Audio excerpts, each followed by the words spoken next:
Okay, good evening. Good evening. That was okay. We'll give it one more try. Good evening. Good evening. That was excellent. Welcome to the fourth program in the 2025 Winter Lecture Series. Welcome everyone. Thank you for coming out tonight.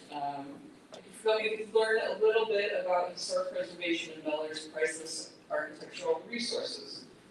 For those of you who don't know me, my name is Aaron. I am the library director here, and as I've said at other programs, I wouldn't be much of a librarian if I didn't promote the library and its offerings. So much like our historic resources, and as MasterCard told us back in the day, sold their bill of sale to everyone, I'd like to remind you that your library card is priceless. The return on investment is so much better than even the best credit cards rewards program. You don't have to pay for anything that you put on your library card. Just don't damage them, bring them back eventually. Don't lose them, just don't do any of those things. And then you, like I said, you don't have to pay for anything that you put in a library card if you don't do one of those three things. And better yet, there's zero interest fee since we did away with overdue fines last September. Means no fines on overdue materials ever.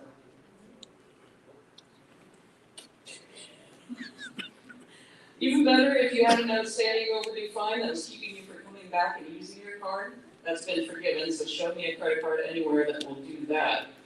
MasterCard did get one thing right back in the day. There are some things that money can't buy, like library card and the rewards you get by using it. Doesn't even have to be our library card. We love all libraries. If you have a library card, use it.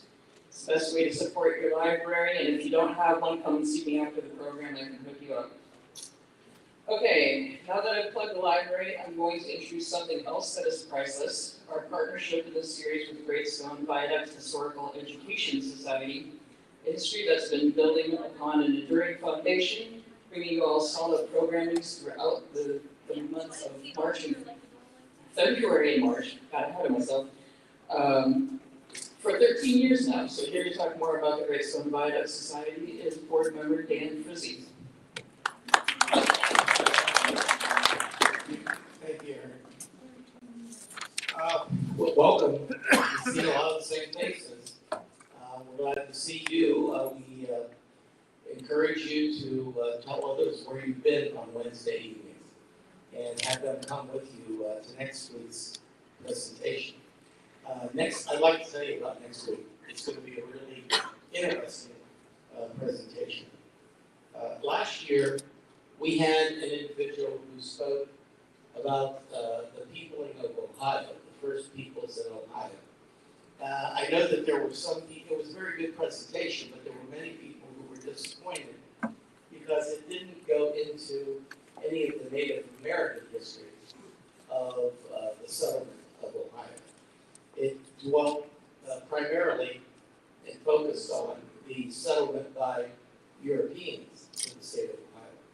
Well, next week, we will have Professor Joseph Gingrich, who is an associate professor of anthropology and archaeology at Ohio University.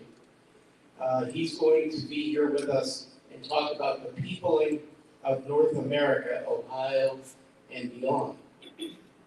And he's going to discuss the first colonization of North America, which occurred more than 14,000 years ago. The first part of the presentation will discuss key questions and debates surrounding the first peoples that came to North America. You know, when I went to school and when all of you went to school, it was pretty much determined that Christopher Columbus sailed the ocean blue in 1492, and that he was the one that actually discovered North America. Well, now there's much debate about that as more information has come to light over the years. And the second part of Professor Gingrich's talk is going to be Ohio specific. So I'm anticipating that there's going to be some discussion of Native peoples, Native American peoples that precede the Columbus voyage. That's next week, March 5th, 6th, the people in North America. Now, we do have We do have things for sale back there on the table. If you're looking for somebody, a birthday gift or something like that, be sure to browse our little shopping area there. Jim Cochran will be happy to take your money in exchange for one of the items on the table. Also, I wanted to mention, and Aaron, I hope you don't get upset with me, but if anybody, you may be aware that the library has been working to get a local history center. And we're still in the process of doing that. And at some point in time later this year, we're hoping to have an open house where you can all come and see the local history center, which is on the mezzanine area of our library. And at this time, I think that's all I have to say on behalf of the Greystone Viaduct Society. Welcome to all, and hope to see you next week for Professor Gingrich's lecture. Eric? Okay, thank you, Dan. We will get started with our program tonight shortly, but however, as those of you who are familiar with the library know, I do have a few quick announcements before we get started. For those of you who are new, if you need to use the restrooms, they are through the hallway to the left and to the left. You see the yellow sign on the door that says restrooms. You know you've arrived at that right place. Our programs are live streamed, so if you want to revisit tonight's program, or if you missed one in the past or will miss one in the future, you can always find those on our Facebook page, our YouTube channel, and our website. We do have a new website. It's www.BellairePublicLibrary.org. Sorry about that. So if you have our old website bookmarked, you'll want to make a new bookmark for that. There's a calendar of events with all of our upcoming programs, including these and our little bookboard and story time and crafts for kids ages 3 through pre-K. So please do check that out. And then finally, out of respect for our speaker tonight, I do ask that everybody silence their cell phones now. I did hear somebody's beep during the initial intro there. And now That was me. That was you? Okay, yeah. It's usually Dan or me. So we're not immune to forgetting. But now what you've all been waiting for, besides for me to shut up and let somebody else stop talking, priceless, right? Is tonight's program, a historic district for Bellaire. Tonight we have with us Betsy Sweeny, who's an instructor in the Building Preservation and Restoration program at Belmont College, and Jon Smith, an architectural conservator and restorationist with over 50 years of experience. He's also a member of the Bellaire Historic Landmarks Committee. They will be talking tonight about the historic property survey that's currently being conducted in Bellaire's downtown buildings, and what it will mean for Bellaire to be a part of the National Register Historic District. Please welcome with us Betsy Sweeny and Jon Smith.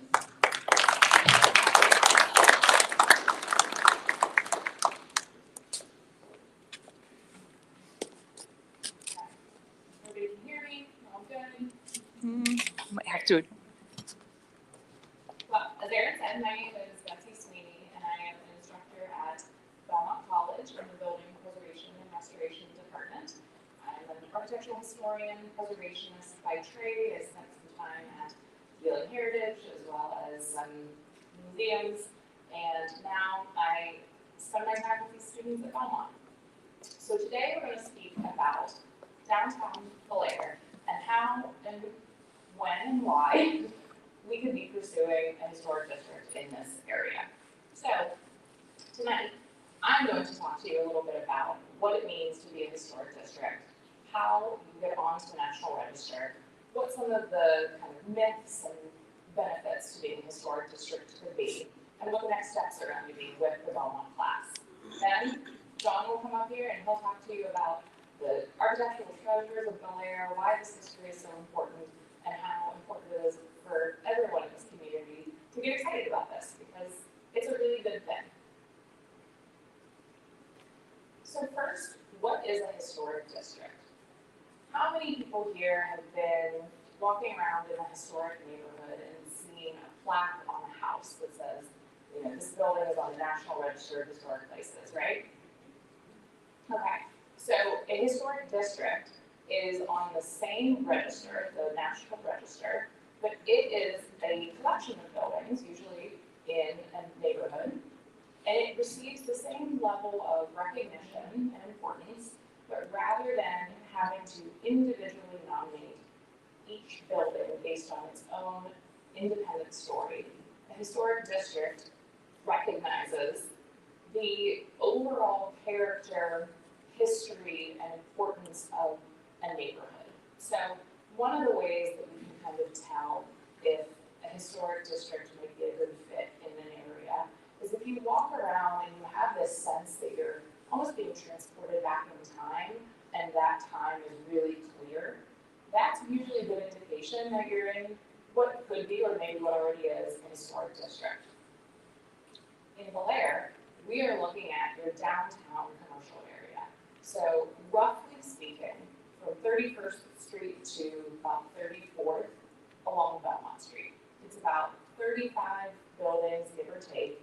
There are a couple areas where we'll kind of hook around the corner and include a couple other buildings, but that's generally where we can kind of feel that boundary of downtown density with buildings. Okay, so the National Register is a list of important buildings across the country that is administered by the National Park Service.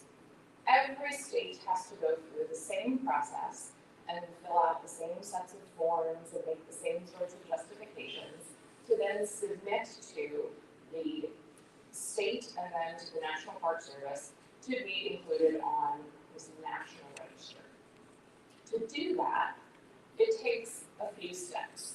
And if I'm being honest, it is quite a slow process, but that's why it's important to start now.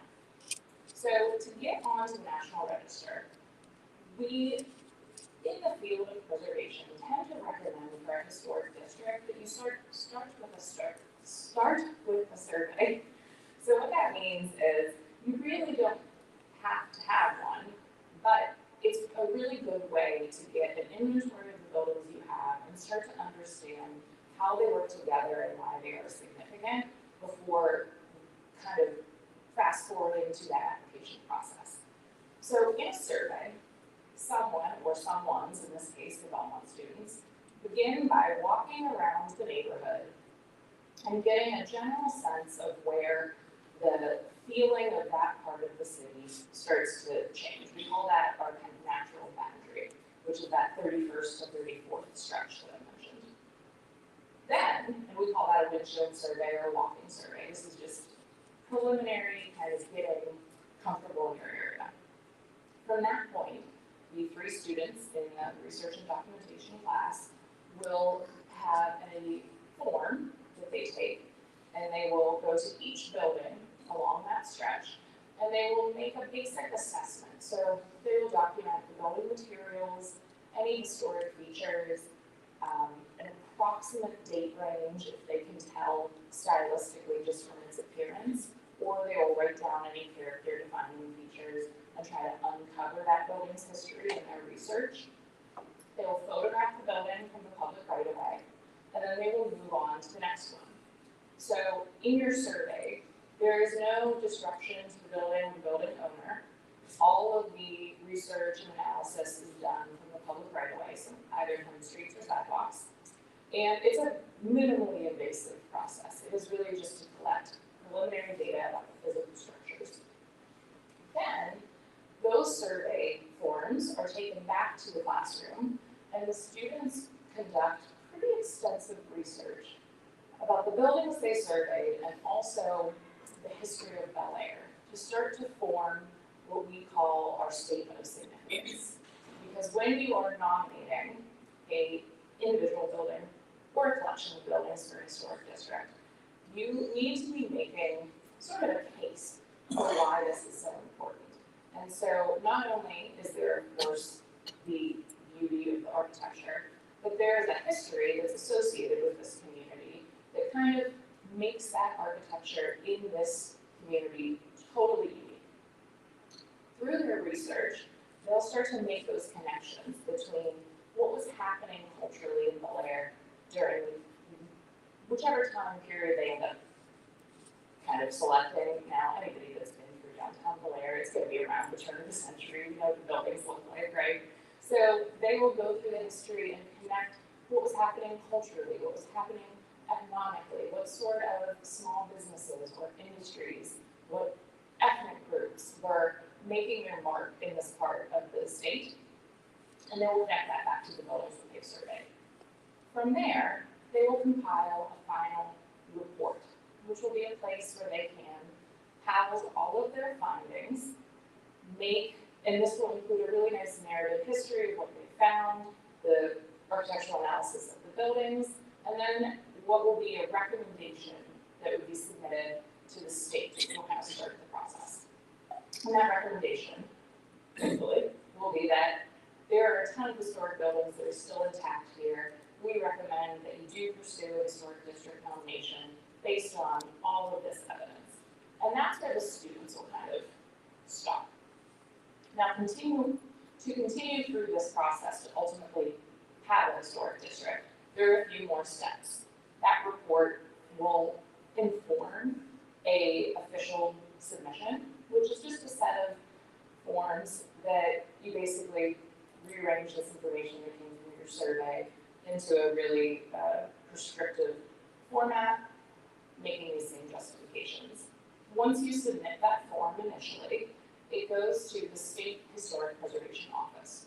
So all 50 states in the United States have a State Historic Preservation Office, or a SHPO, and they act as the filter or the screen for these national programs like the National Register. So this nomination, should it be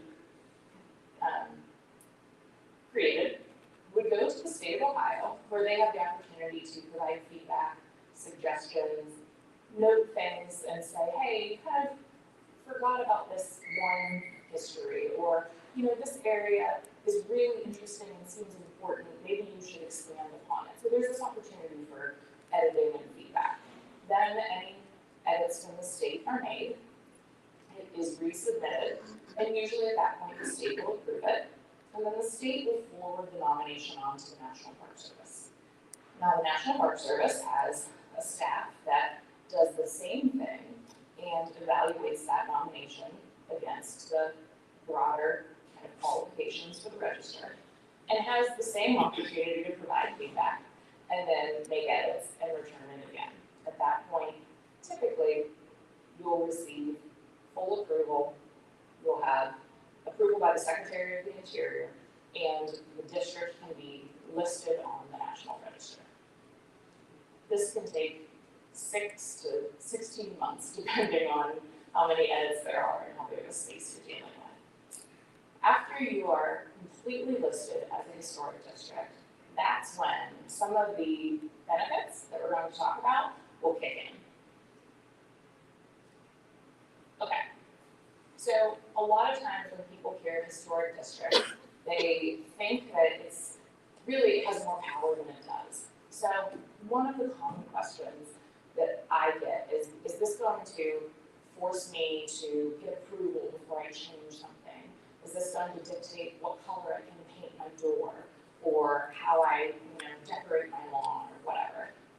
No, unless your local municipality has any additional design review or guidelines, the National Register imposes none of those restrictions.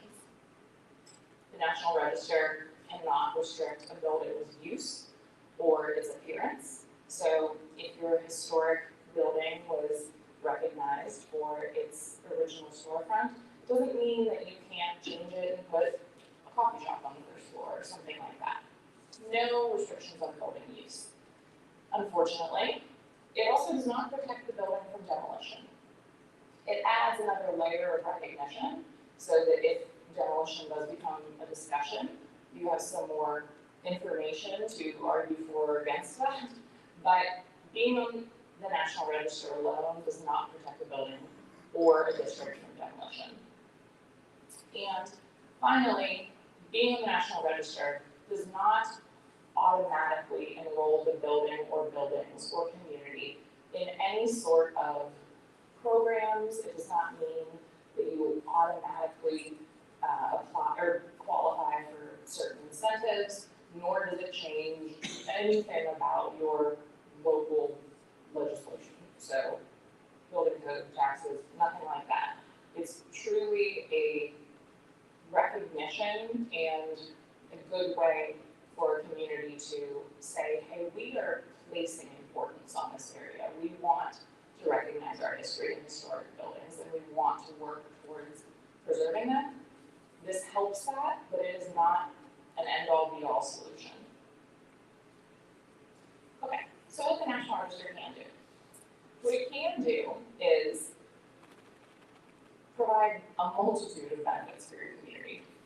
Generally speaking, we know that across markets throughout the country, designated historic districts tend to see an increase in property value over time, just as a byproduct of interest from people outside of that community, a sense of pride in building ownership, a sense of civic engagement.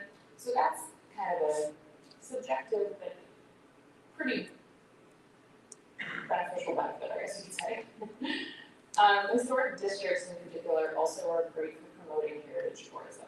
So heritage tourism, we know, is when a person or persons visit a community or a historic site because they are interested in learning about the culture and history of that place. And those types of people tend to stay longer, to spend more money, to spend it locally, and to seek out authentic, intimate experiences. So these are the types of visitors that are going to visit your local restaurants and bypass some of the big box retail that may exist elsewhere. It's a great starting point to be able to promote your community. Historic districts are great for generating local pride. A lot of times when we do this work, people kind of come out of the woodwork and say, I had no idea my building was important. I inherited it from my grandfather, or I bought it because it was a great price, or the location seemed good. I didn't know that it had this rich history. This is a great opportunity to uncover those things. And when a collection of people feel and learn and recognize the importance of their buildings that are right beside each other, it creates this community of preservationists that are now all really invested in maintaining this district. And finally, perhaps most tangibly, once you are listed on the National Register, you can qualify for certain grants and incentives. The largest being historic tax credits, but also state, federal, and sometimes local grants. Now, how this will typically work, when you're in a historic district, you are listed as either a building that is contributing to that district or non-contributing. So for instance, if you have a downtown commercial area designated for its architectural history for turn of the century retail buildings, and you happen to have a building that hasn't been changed very much over the years from, let's say, 1905, that would likely be listed as a contributing building to that historic district. Now, let's say 3, 4 parcels up, you have a building that was built 10 years ago, is not historic, was just infill construction. That would be listed as a non-contributing building because it is not historic, it is not contributing to the narrative or the significance that allowed for the area to be listed on the National Register. Doesn't mean anything more than it just simply is recognized but non-contributing, so not going to be eligible for programs. On the flip side, contributing buildings are the buildings that have been recognized that will be able to utilize these grants and incentives. Historic tax credits are perhaps the most powerful financial mechanism that historic buildings can use. So, a historic tax credit is a percentage of the total expenses incurred during a rehabilitation at the state and federal level. So for example, we'll use really easy math. You have your 1905 3-story brick building. First floor has commercial space, second and third floor has apartments. And the building needs pretty significant investment in order to be usable. Let's say $100,000 is spent And it is all qualifying expenses, meaning these are all expenses associated with getting the building back into use. So $100,000 is spent. If you use the state historic tax credit, 20 to 25%, depending on several factors, will be eligible to be returned as a credit. At the federal level, there's an additional 20% that is taken off of that $100,000. So, in this quick math, that means that $40,000 to $45,000 of your $100,000 qualified expenses would be eligible to be returned back as a credit.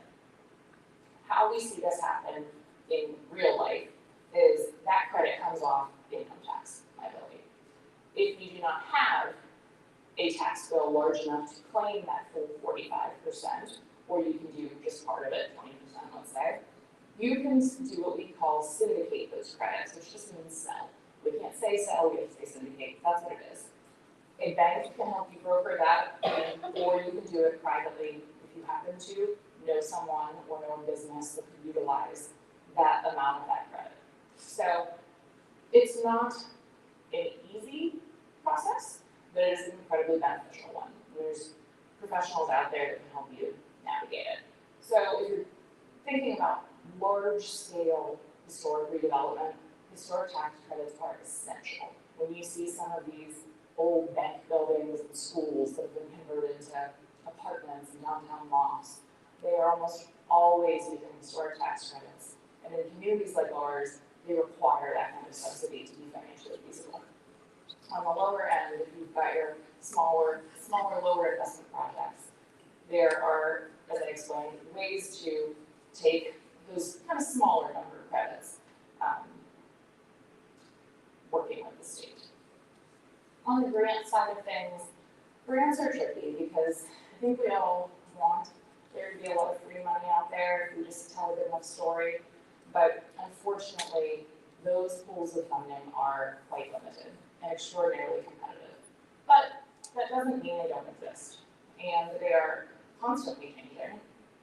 And it depends typically on how your state historic preservation office is distributing those funds.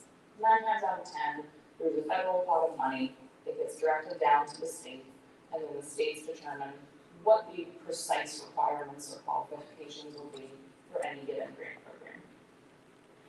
That can change, it's ever evolving. The best way to find out about those things is to go directly to your state. And then finally, at the local level, once you are recognized as a historic district, there are programs that the Historic Landmark Commission may want to propose to the city. And the best way to provide parameters and qualifications for those kind of local programs is to say, hey, we're going to start by offering this to our historic district. So it's a great starting point to have the conversation about how do we encourage redevelopment, how do we utilize the historic buildings that we have, and how do we make it financially feasible for those building owners to do just that. Okay, I kind of went over this, but I'll just kind of leave you with how the Belmont Building Preservation and Restoration Program is going to help.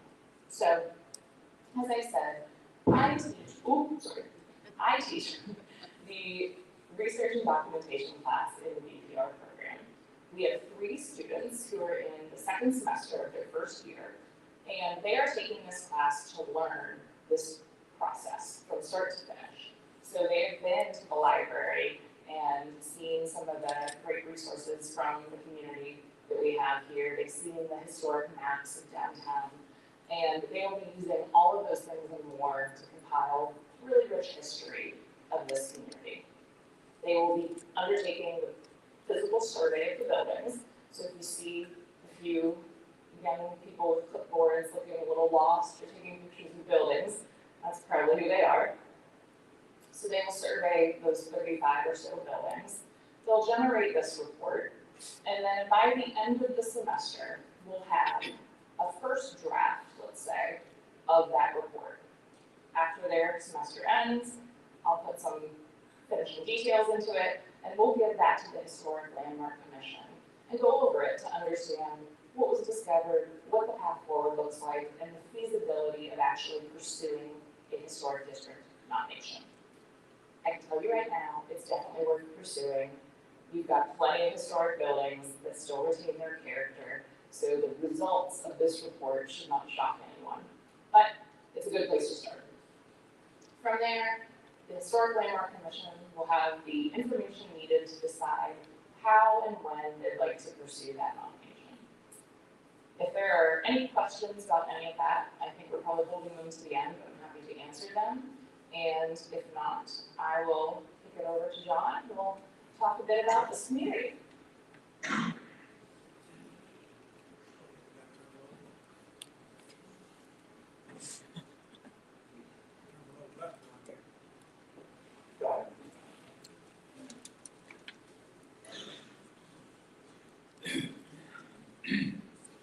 So this whole thing came about an idea of a lady from Bellaire. She looked around and lived here her whole life and works over in Wheeling. And we've got several historic districts. So pretty much the whole thing is a historic district. And the one that comes to mind is the Center Market District. And you all know what the Center Market District looks like and what everybody does. My youngest son stayed out summer with my brother in Florida. And he flew back to Pittsburgh Airport. When we got off the plane at Pittsburgh Airport, I said, "Dad, where do you want to go to eat?" "You want to go to Google's." Now listen, we lived across the river in Glendale. He wanted to go to Google's. And when we got to Google's, there were two other people that offloaded that plane in Google's. So, I mean, we've got to start, you know, and I want to remember back. I want to remember back 60 years ago when I was a young boy, right out of school or right out of the service, and remembering the village of Bellaire. At the time, it was the city of Bellaire. And it was all Italian, wall to wall in our eyes from across the river. There was a saying in Moundsville that if you're running for public office in Bellaire, you don't need an R or a D behind your name, but your last name better end in a vowel. Because if it didn't end in a vowel, you didn't have a snowball's chance of getting elected in Bellaire. And that's probably the way it was. We come over to China Normans, that was Union Carpenter, and before 1970, they let us have 2 beer lunches, and then those would come in and cut us off from that. We'd always go to China Normans at their nightclub because we could get a fish bowl beer and 2 alcohol. And the fish bowl was probably a gallon of beer, but it's still only 2 beers, so we can get by with that. So look, we're looking at the assets that are here. Everybody wants to say, "Man, I remember the good old days." You know, the good old days, weren't they wonderful? Greg Myers, who owns Market Pines, over in the Center Market District. I'm talking to him, and he said, "Man, I still live there. I live in Plymouth Hill." And he said his granddad, and one of these days I'd like for maybe we could do something for that.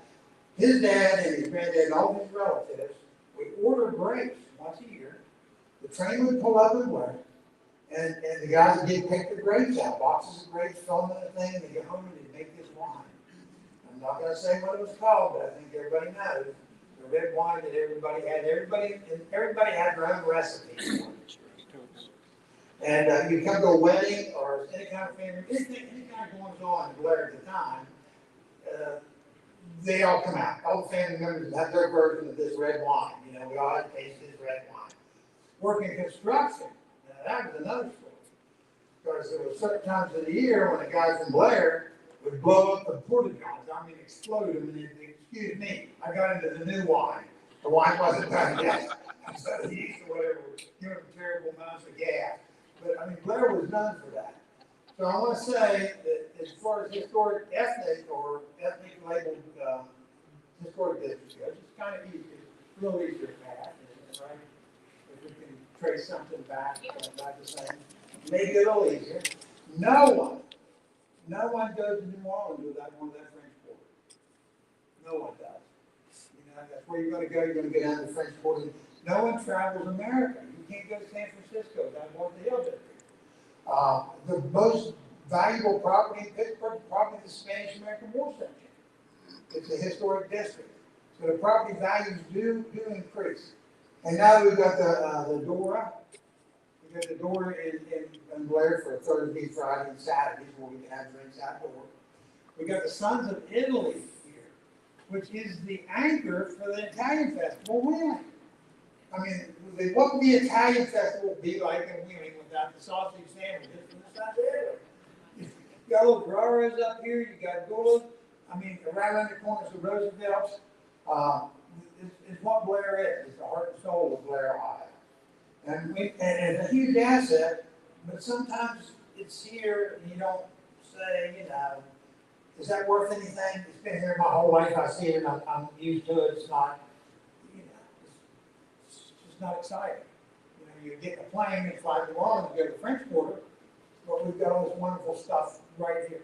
This is absolutely, I moved from Glendale, West Virginia to West Bellaire, Ohio for 2 reasons. Number one, I was teaching in college. And the students out of the Bellaire school system at that time were the best I had. One of them was our general manager at our company right now. And it was at a time when, for some reason or another, you could not pass the school levy. You know, they were all being voted down because they moved the schools out to Creek out here on the Main Creek. Nobody would, and so it was just one of the poorest school districts around. And the teachers had to use whatever whatever assets they had. And so they would have the smarter students maybe helping them. And I've got students out there. There's two, Aaron knows, I'm not going to name their names. I had 2 students from Union Local and Buckeye Local. If this little Bellaire girl hadn't helped them out, they'd never graduated that program. But that's what she took upon herself to help them out. Because I know what she did in the school. That was reason number 1. Reason number 2 is there is no place in the tri-state area that supports their local small businesses like Belmont College. We got the best hardware store in the whole valley, and there's nothing Lowe's can do to put them out of business. We got the home-owned bank here is the champion of tax credits. She's talking about getting tax credits. Belmont Bank, if it wasn't for Belmont Bank, they wouldn't be restoring the YWCA in Wheeling, West Virginia today. And our company's doing the winter restoration over there right now, finishing it up. The Wheeling Bank would not buy or fund, or what is it you call that word? With the taxes? Syndicate. The best bank for syndicate tax credits is Belmont Savings Bank in the tri-state area. And so it's right here. I mean, the assets we've got, they're all sitting here just waiting to happen. If we could just get people, like she said, like the information is, get people kind of excited about it. You know, we can, look at what you got, kind of get excited about it. Maybe we can do some promotions. Try to work to get this thing, make this thing happen. It's just such a hidden. I just can't understand why people can't see what's going on here. Me and my wife love it here. We do all shopping here. Whether we eat here, look at our restaurants. You go to St. Clair for what? You got 2 homeowners, and Bill's down, and maybe there's 3. Maybe there's 3 restaurants. We got 3 national chains here, but you got Little Groves, you got Sun Deadly, we got more home-owned supported businesses, local businesses in this town. Cabela's came to the Highlands, put every mom and pop sporting goods store out of business but Nathan's. Because the citizens of Eastern Belmont County supported Nathan's. Nathan's was in business till Eric died. I mean, that was the reason they went out of business. It was nothing because they kept in business because the people in this part of town support the local businesses and support our people. We got the best farmers market. Bill West's wife Susan runs the farmers market down here. One of the best farmers market in the whole area. It's just a small town, but it needs recognized for that. And I want to thank Belmont College and Betsy Sweeny for kind of taking this on. Get a little emotional sometimes when I talk about it, but I'm real excited about it. So we'll take some questions. Anybody got some questions about any of this? You can ask. We got answers on it. Talking about, is that defined yet? I mean, that's the limit of the area, or are you thinking about expanding it beyond? What we're doing, and I did want to say that, Bellaire does have a historic district. It's divided out. Greystone Viaduct is in historic district, and it goes down 2 gullies and makes a turn both ways a little bit. What we're gonna do is expand that at Belmont, to not high school. We're talking about expanding it, so it's just gonna be L-shaped. Take that in. But just to elaborate on that, so it doesn't mean that he'll be the only one, and it doesn't mean that is a forever boundary. So what we see, Wheeling's a great example. In Wheeling, if you think about downtown Wheeling, there's 6 different historic districts. There's the immediate downtown, there's the center market area, there is the warehouse district, and the reason for that is every time you have some sort of change in the environment, whether that's the cultural community changes or the types of buildings or the industry changes from retail to industrial to residential, you have to create a new boundary or new district. And that's because the way you are listed onto the National Register is based on a story you tell. And every time you have a neighborhood with a new story, it has a new district. The reason why I mentioned the expanding, the high school is 100 years old this year. I think, I think that the high school is a real gem, to the community. So, and I know that the school is taking good care of it. It's taking excellent care Got the new roof and stuff on last year, something long ago. Lisa?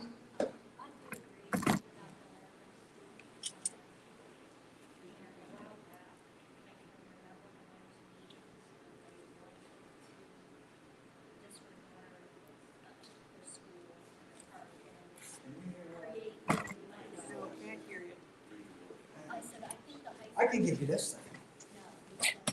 I think including the high school is very valuable. I can recall when there was a lot of discussion on promotion and developing a new high school, like a real park. They cited things like, oh, well, we're looking at accommodate technology, the systems are available. Well, I can tell you that the phone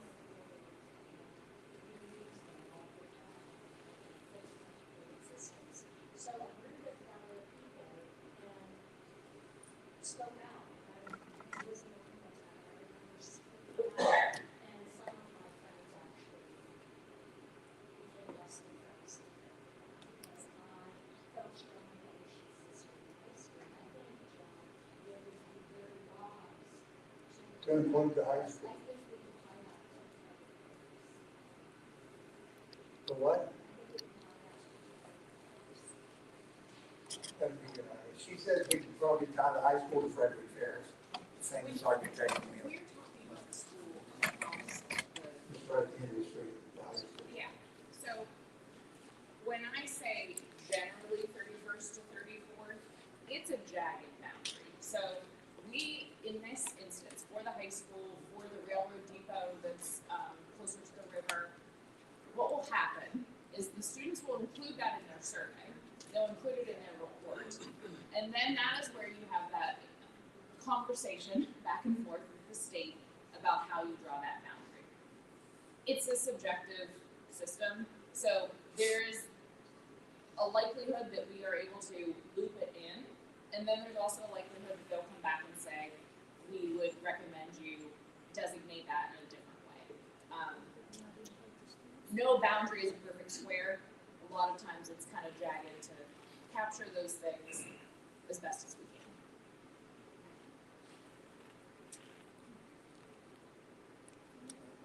I will say, it's 75 years old, and I started 55 years ago, but I've watched this happen numerous times. I was in the French school department named Bob Weir, and Bob established Victorian Old Town.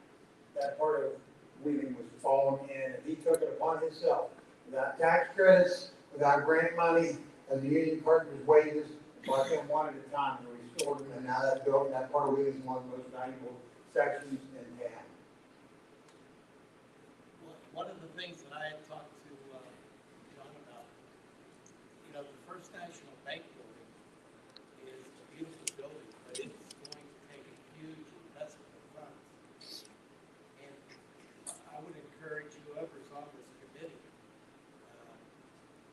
get in touch with the new owner of that, because up till now, I don't think he's got much of a clue of what he's gotten himself into with the purchase. Yeah, and that building is actually individually listed on the register already. Oh, it is? It is. Now, that doesn't mean it won't be included. It will still be listed as contributing if a district is designated.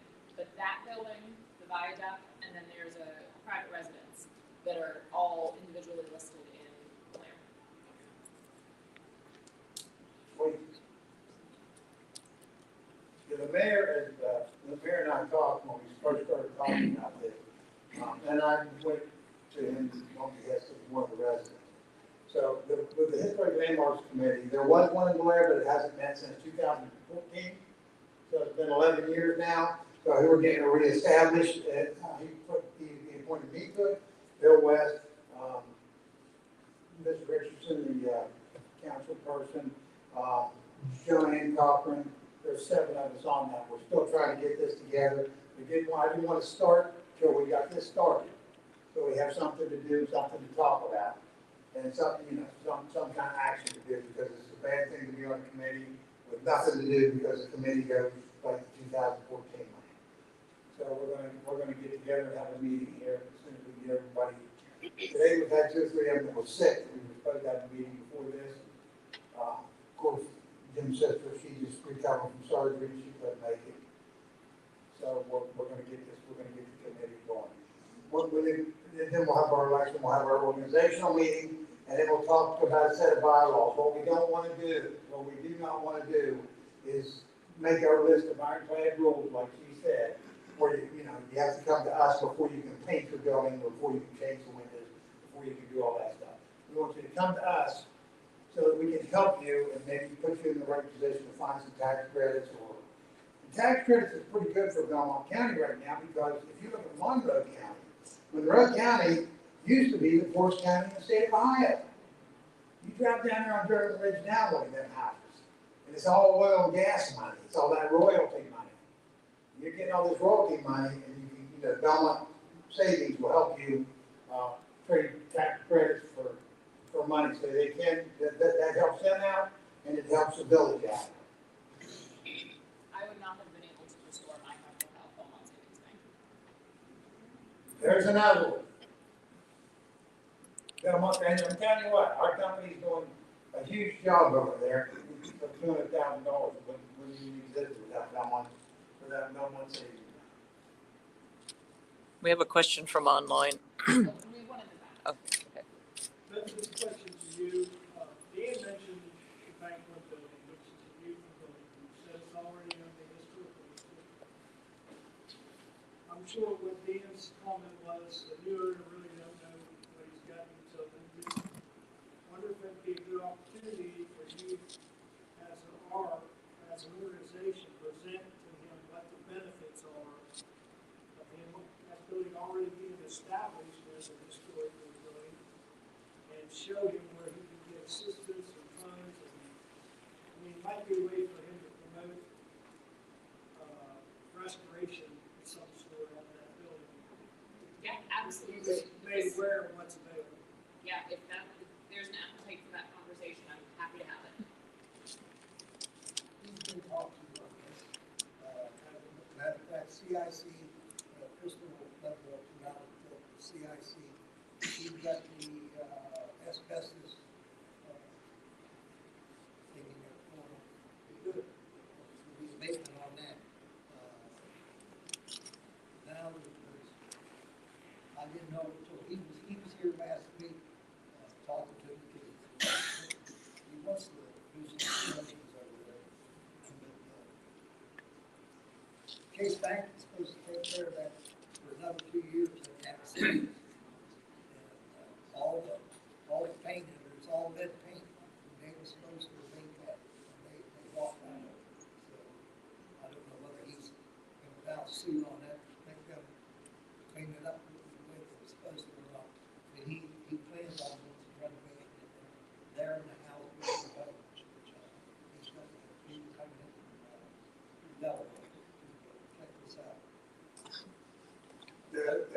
historic, the ship, or we can take this question online. Okay. It's just, has the survey been able to determine which downtown building is the oldest still standing? Oh, no, not yet. The truth is, we've had unprecedented cancellations this semester. So the kids are still surveying downtown, and then the bulk of the research will happen in March. So by the end of it, certainly. So we can't say enough for Belmont College and Betsy Sweeny. The historic, state historic preservation office in Ohio. I think you're standing too close to the speaker, maybe. You might be standing too close to the speaker. And we have members on that Ohio History Connection who are graduates of Belmont College and the BPR program there. So we've got kind of an in-time. Derek's got me hooked up, and Dave Mercer's had me talk to the people right at the main desk. So they'll be wanting to give us, its coordination with the college to kind of help us with that bill. We got a foot in the door with this, with the Ohio History Connection. Ohio History Connection. That's what it is, not SHPO. Well, it's the brand that they're shipped out. Okay, it's a brand for the SHPO, State Historic Preservation Office, which is gonna help too. This is, we've got a lot of assets here for this. We've got a tremendous amount of assets for this, and I'm hoping that we can all see it start moving and see it start happening. I would just love to see, Belmont Street again like it was in the 1960s. Just be wonderful, to just be indescribable. I don't know how we could keep people from waiting, from coming up here and spending weekend evenings and stuff. What do you think, Lisa? I think that it's,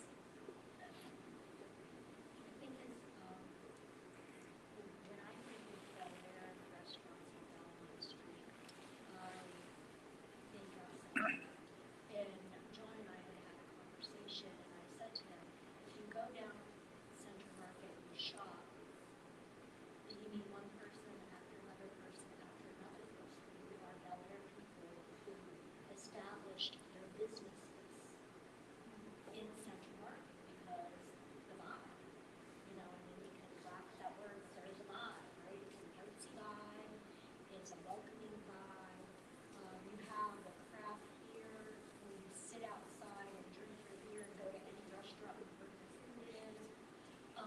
They have downtown music festivals, and if you poll that little neighborhood, you would find out that the majority of people that own those businesses are not real people. They are Bellaire people, coming in from California. You'd be surprised, most of them are not Bellaire. Are not real people. And I just had a discussion with John where I thought, why can't we bring people home? Why can't we attract our own to want to set up business downtown in Bellaire? I'm not saying we have to reestablish them. I'm not criticizing anybody who did it. I'm saying they went to where they moved them. They had to make money. And that's where they settled. And good for them. They're successful.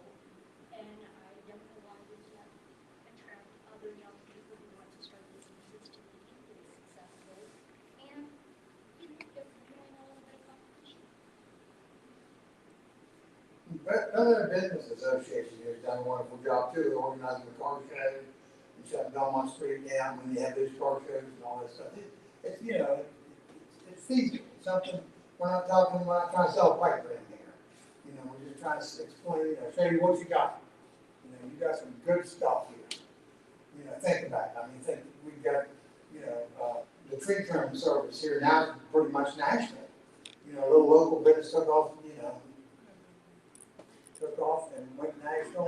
ICR's moved various places around here, and it's, we support that. We all just support our local businesses. I'm really proud of that. And so it'd be an easy place.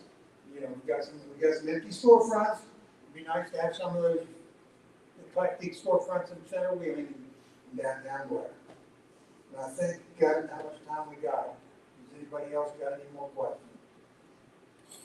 Like I said, I want to thank Belmont College. We've got one more. I'm just curious, were you ever on a show on TV restoring your house?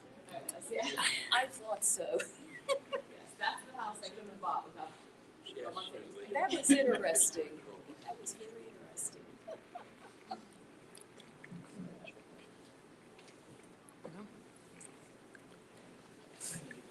If there are no